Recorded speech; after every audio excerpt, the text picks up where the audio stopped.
Alam nyo ba may masamang epekto po yung laging puyat, diba? Pag kulang sa tulog, merong 7 masamang epekto. Number 1, mas mahirap tayo magtrabaho sa umaga. Parang lutang yung isip natin. Pangalawa, yung mood natin. Mas mainit ang ulo, parang balisa tayo, di ba? Mas madali magalit pag kulang sa tulog. Number 3, may epekto sa puso, pati sa blood pressure, lalo na yung mga may high blood. Tingnan nyo, pag may high blood kayo, pag kulang kayo sa tulog, mas mataas ang blood pressure nyo. Pero pag ang tulog nyo sapat, mas normal yung blood pressure mo. Kasi nai-stress eh. Hindi lang blood pressure, pati heart rate. Mas mabilis ang tibok ng puso, mas tumatalon-talon ang tibok ng puso, at yung iba mas nagkakaroon pa rin ng sakit sa puso kung laging puyat. So ang puyat siguro mga 6 hours or less lang ang tulog gabi-gabi. Lalo na yung tuloy-tuloy na ilang araw na puyat ka, hindi po maganda yon. Kailangan may araw na babawi ka ng mga 8 hours ng tulog. Number 4, pati energy mo mahina. Hindi ka na maka-exercise, makatakbo, kasi nga kulang sa tulog. Number 5, pati blood sugar, pwede magloko. Pag maganda ang tulog mo, mas nagno-normalize din yung blood sugar mo. Lalo na sa diabetic. Pag diabetic, kulang sa tulog, mas nagloloko yung blood sugar nila. Number 6, mas madali ka tamaan ng sakit. Yung mga infection, mas hihina immune system, mas di niya kaya awayin yung mga bacteria, yung mga viruses, tamaan ng sakit, sipunin at iba pa. At number 7, mas tumataba, mas overweight ang kulang sa tulog. Bakit? Pag puyat tayo, let's say sa gabi hindi pa tayo natutulog, pipilitin mo kumain nagugutom ka So pag yung katawan mo dapat nagpapahinga na pero gising ka pa, ang gagawin ng katawan mo, magugutom ka. So, yung pagkain, ang panglaban mo sa puyat, tataba ka ng tataba. Yun ang problema. Meron tayong mga tips para makatulog. Meron muna tayong mga simpleng tips, tapos meron tayong kakaibang tips. Okay? Dito tayo sa mga simpleng tips. Dapat alam nyo na yung simpleng tips is 3 hours bago matulog, yun dapat ang huling kain mo. So, pag matutulog ka ng alas 10 ng gabi, dapat 7 o'clock ang huling kain mo para may 3 hours mawala yung pagkain sa tiyan. Kasi kung busog ka, matutulog ka, pwede kang mag-GERD. Alam mo yung GERD, yung acidic, aakyat yung kinain mo. Tsaka pag busog na busog ka, matulog ka, baka bangungutin. Kaya sabi ko nga, bago tapos kumain, bago matulog, maglakad-lakad. Yan ang kailangan mo, maglakad. Iwas din tayo sa kape bago matulog. Kahit yung alak alak mas makakatulog ka initially pero hindi mahimbing ang tulog mo sa alak. Ang tulog mo sa alak pag gising-gising tapos sa umaga may hangover ka pa, masakit pa ulo mo. Yung kwarto dapat tahimik, pinakatahimik na kwarto, pinakamalamig. Kung pwede nga takpan mo rin yung tenga mo para walang kaluskos. Okay?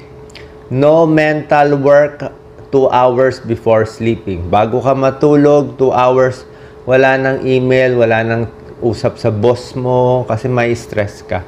Kasi wala nang plano-plano. Dapat 2 hours before, pa-relax lang na pa-relax. Yung wala nang meeting, o ito gagawin, yung po mahirap. Kung pwede, huwag kayong mag-schedule ng sobra aga sa umaga. Huwag kayong mag-schedule ng alas 7 o alas 8 na meeting kasi baka ma-stress ka Kung sobra aga, mapipilitan ka gumising. Yun na nga po, cool down period. Tapos yung sa pagkain, pwedeng saging, pampatulog, chamomile tea, warm tea, pwede rin yan. Ngayon, meron po akong kakaibang tips para makatulog. Ano mo itong kakaiba? Mga tricks yung iba, ito po, sariling style. Minsan hinahawak-hawakan yung tiyan.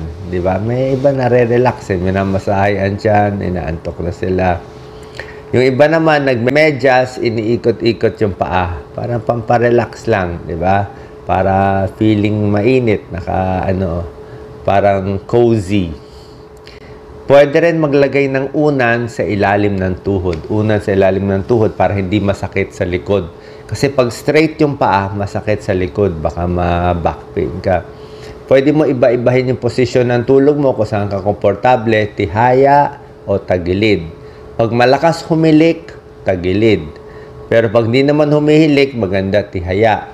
Pag may GERD, dalawang unan o mataas yung ulo. Ako, ito ginagawa ko lagi. Pinabaligtad ko lahat ng relos. Wala akong nakikitang relos pag natutulog na ako. Kasi pag nakikita ko yung relos, 11 o'clock, 12 o'clock, 1 o'clock, may isip mo, hindi pa ako tulog, hindi na ako makakatulog. So, pag walang relos, hindi mo alam. Pag gumising ako madaling araw, walang relos eh. Nag-iiwan ako ng konting ilaw sa gabi. Lalo na pa nagkakaedad kasi mahirap yung sobrang dilim. Sobrang dilim, maiihi ka madaling araw. Pag tayo mo, ang dilim, baka bumagsak ka. Very unstable tayo pag bagong gising, lalo na madaling araw. Ulitin ko, very unstable ang paa natin, lalong tumatanda, less ang balance, pati mata, kasi nga madilim pa, kaya dapat may konting ilaw, dapat steady, meron kayo hinahawakan papunta sa banyo. Okay? Pwede makinig ng white noise. Ano mo white noise? Para may sound lang, aircon, o minsan may music na parang bzzz, gano'n lang, bzzz. Ano purpose ng white noise? Kasi pag sobra tahimik, maririnig mo lahat ng kaluskos at ingay ng kapitbahay, hindi ka makakatulog. Kailangan may white noise. Kung malamig ang kwarto, maganda. Tapos pwede ka mag-isip ng mga walang kabagay-bagay bago matulog. Ano yung top 5 favorite, ano mo, kunyari, Avengers na Marvel card, ano, top 5 gusto mong bagay, gusto mong libro, yung walang kabagay-bagay lang na mga iniisip mo, mga lumang panahon. Para at least, pag napunta ka doon, marirelax ka na. Yung iba, pwedeng nagdarasal, yung iba, pwedeng nagro-rosary, nakakatulog sila. At last, meron isang technique na nire-relax yung buong katawan. Yung paghiga mo, relax mo na yung paa. Parang meditation to eh. Next, relax yung binti. Yan. Tapos, relax yung hita. Relax yung dulo ng daliri. Relax yung kamay. Relax. Unti-unti hanggang katawan. Relax yung ulo. Relax yung legs. So, parang ini-imagine mo, hini-hypnotize mo sarili mo. Unti-unti, ulit ng ulit hanggang makakatulog ka na. Okay? So, masama ang epekto pag kulang sa tulog. Sana nakatulong tong video para mas makatulog ka. God bless.